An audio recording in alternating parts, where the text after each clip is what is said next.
તો રાજકોટમાં બાળ સંરક્ષણ ગૃહમાંથી બાળક ફરાર થવાનો જે આખો મામલો છે એમાં 11 પૈકી 8 બાળકોને પોલીસે ઝડપી લીધા છે, શોધી કાઢ્યા છે, પણ હજી પણ 3 બાળકો પોલીસ પકડથી દૂર છે।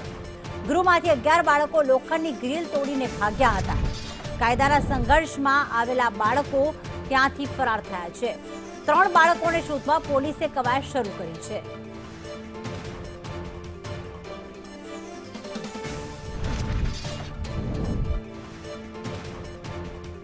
ઓનલાઈન પર મયુર અમારી સાથે જોડાઈ ગયા છે।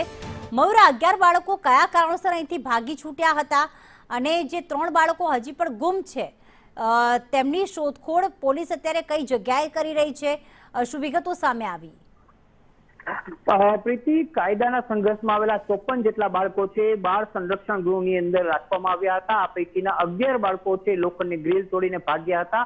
આ બાળકો શા માટે ભાગ્યા તેને લઈને કોઈ સ્પષ્ટ કારણ નથી આવ્યું, પરંતુ જે ઝડપાયેલા 8 બાળકો છે તેની પૂછપરછની અંદર તો એ જણાવ્યું હતું કે તેઓને બહાર જવું હતું અને અહીંયા જે જેલ જેવું વાતાવરણ હતું તેનાથી કંટાળી ગયા છે।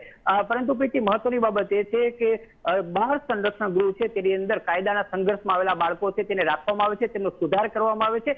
એમાં કેટલાક બાળકો છે હત્યાની કોશિશના ગુના હેઠળ પણ હોય છે, કેટલાક ચોરી હેઠળના હોય છે અને અલગ અલગ પ્રકારના ગુના હેઠળ આવેલા સગીર બાળકો છે તેમને રાખવામાં આવતા હોય છે। પરંતુ જે પ્રકારે 8 બાળકો પોલીસના સગંજામાં આવ્યા છે અને હજુ પણ 3 બાળકો ફરાર માનવામાં આવી રહ્યા છે, આ બાળકો પકડાયા બાદ આખું ષડયંત્ર કઈ રીતે કરવામાં આવ્યું હતું એ સ્પષ્ટ થઈ શકશે। આભાર મયુર તમામ વિગતો માટે।